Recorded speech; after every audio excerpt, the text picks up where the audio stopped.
大家好，我係奧巴，今日咧就想講一套由 A24製作嘅戰爭片 Warfare 戰役啊。咁究竟呢一套繼 Civil War 之後 A24嘅寫實戰爭電影又好唔好睇呢？咁以下落嚟嘅時間呢就有劇透成分嘅。咁如果大家未睇呢一套電影，可以睇完再翻嚟睇我嘅影評，又或者如果你唔介意嘅話，喺片頭畫面翻嚟，我哋就可以開始啦。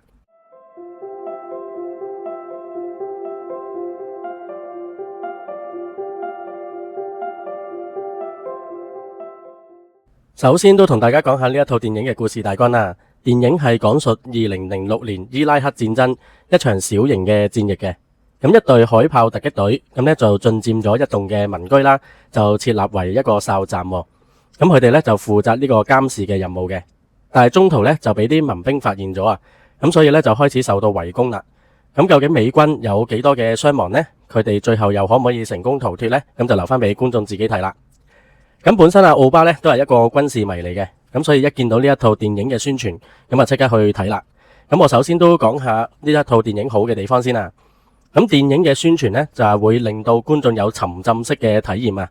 咁我睇完之後呢，咁我覺得係有一個好強嘅臨場感啦，同埋都係有一個緊張感嘅。咁另外啦，成套電影呢都係好有真實感啦。咁因為呢，睇翻呢，佢哋都係嗰啲演員都有受過一啲嘅事前嘅訓練啦。咁同埋成件事呢，其實係根據一個真實嘅事件嘅。咁所以呢，就冇咗嗰啲英雄主義啊，一個打10個，又或者射極都唔死嗰啲嘅情節咁樣。演員方面呢，雖然就冇話有一啲嘅一線嘅男星坐鎮啦，但係大部分嘅演員呢，都係演得相當出色嘅。咁啊，譬如突然間有一個爆炸，咁佢哋可以演出嗰個嘅驚慌啦。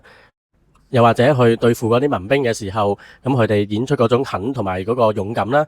咁又或者受咗傷之後，佢哋亦都顯得出係一個好痛嘅感覺啦。咁同埋我中意呢一套電影呢，就唔會過度嘅血腥啊。咁當然啦，中途爆炸之後呢，都係有一啲血肉模糊嘅影像出現嘅。咁啊，都係有露咗啲內臟啊，又或者斷肢喺度。咁但係呢，我自己本身就以為一定呢係有幾個嘅士兵呢就炸到血肉模糊咁樣，又或者炸到個一半身唔見咗咁樣。咁但係呢都係冇嘅。咁我覺得呢，就呢一個嘅血腥程度呢就恰到好處啊，就唔會呢過分賣弄呢一個嘅血腥咁樣。咁同埋呢一套電影呢，就冇一啲嘅狗血情節啦。譬如呢，如果佢哋真係受到圍攻，佢哋想要 air support 嘅話呢，咁通常之前我哋睇啲戰爭片呢，都係話暫時未有 air support 啊，咁佢哋呢就會捱打啦。咁但係今次呢係有嘅，嗰啲戰機呢係會即刻嚟幫手嘅。又或者佢哋有士兵受傷啦，咁佢哋要 call 嗰啲嘅運送傷兵嗰啲嘅坦克嚟啦。咁啊又係啦，以前嗰啲嘅戰爭片呢，通常都係話我哋暫時嚟唔到啊，咁所以呢，你哋就要 stay 喺度，直至到個傷兵呢，咁啊流血不止死埋呢，佢哋都係嚟唔到去撤走佢哋嘅咁樣。咁但係呢一套電影呢，都冇呢一啲咁樣嘅狗血情節嘅。咁啊佢 call 完之後呢，佢哋都係即刻會嚟到，就諗住接走嗰啲傷兵咁樣。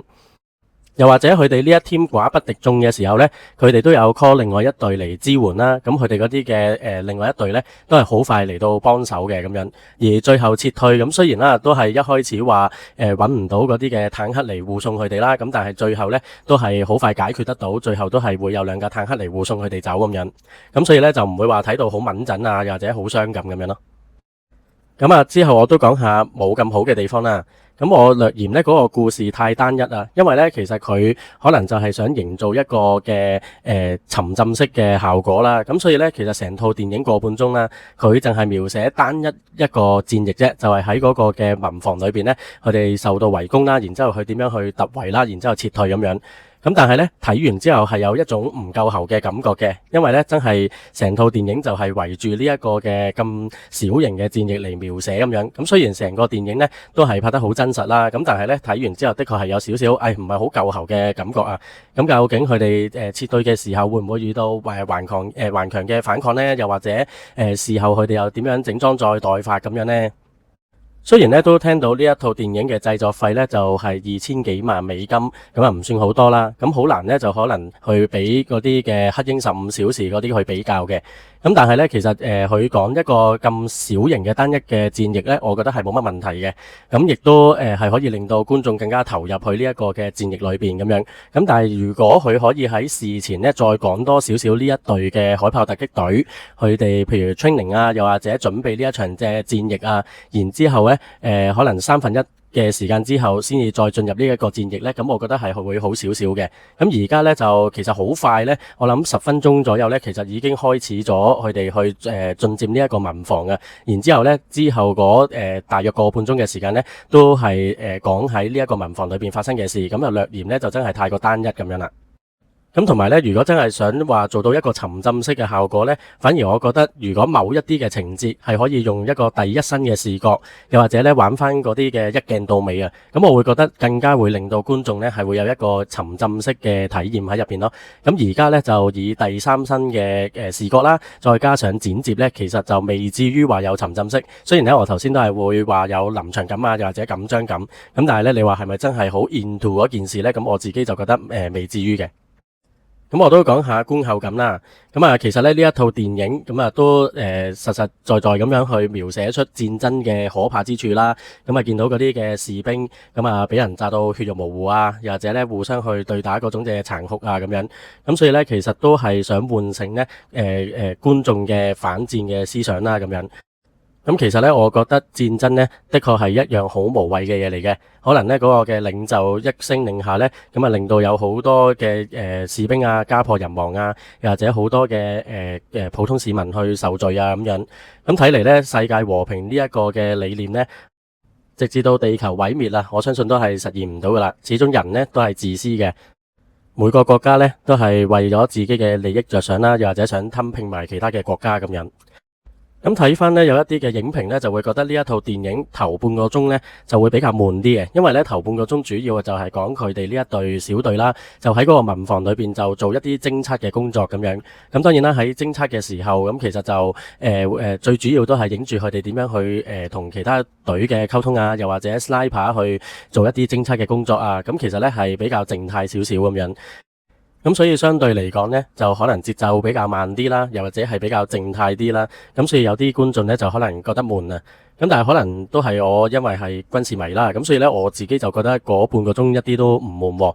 咁可以都即係叫做窺探到嗰啲嘅軍人其實喺偵測嘅時候佢哋係會做啲咩啦，又或者見到個 sniper 咁啊長時間要喺度去做一個偵測嘅工作啦，咁啊哇都覺得佢好辛苦㗎喎。咁同埋咧唔知點解我硬係咧就成日覺得哇會唔會下一秒咧佢哋就突然間俾人爆頭啊咁樣。咁所以咧其實喺嗰一段時間雖然係好靜態啊，但係其實咧我都係充滿住呢個緊張感嘅。咁事實上啦，咁其實喺一個真實戰爭嘅場地裏邊啦，咁啊其實我相信都冇一刻間呢係都算係100%安全嘅。咁你隨時都可能遇到土製炸彈啊，又或者突然間有 sniper 去攻擊啊，又或者有啲民兵衝過嚟去諗住殺死你哋啊咁樣。咁所以呢，可能呢一刻覺得好似好安全，但係下一刻呢，突然間就可以係身陷險境咁樣。咁所以其實頭半個鐘呢，其實我自己都係睇到好緊張嘅，硬係就成日覺得哇會唔會下一下就突然間爆頭㗎咁樣。咁事實上就係佢哋突然間就有人掟個 grenade 落嚟啦，然之後咧就即刻嗰個衝突就開始啦咁樣。咁我都評一評分啦，咁我會俾8分嘅。咁啊，其實成套電影就個半小時啦。咁其實就好似我頭先所講啦，其實我唔介意套電影呢可以再多翻半小時，就擺喺頭段，就係講翻呢一隊嘅海豹突擊隊啦。咁佢哋可能一啲嘅細節啊，又或者佢哋嗰個軍人與軍人之間嗰種嘅brotherhood啊咁樣。咁我就會覺得成個電影就會豐富啲啦，又或者立體啲咁樣。咁雖然而家呢嗰個效果都係好好嘅，咁啊嗰個視覺啊或者聽覺嗰個都好震撼嘅。咁但係如果多埋呢半個鐘嘅描寫嘅話呢，我相信係會更加豐富啲咁樣。咁而家呢係略嫌體驗呢都真係有少少唔係好夠喉嘅感覺咁樣。咁啊希望下一次 A24 再有一個嘅戰爭片嘅話呢，我都係好期待再一次入場睇嘅。咁唔知各位觀眾睇咗未呢？如果睇咗嘅話都可以留言呢互相交流一下嘅。如果中意我嘅片可以 like 我嘅片啦 ，subscribe 我 channel share 俾朋友睇，撳埋個鐘仔有新片就會彈俾大家睇噶啦。澳巴咧都有另外一個副 channel 係講食評嘅，有興趣可以一併訂閱埋啦。咁今日呢條片就去到呢度先，我哋下條片再見。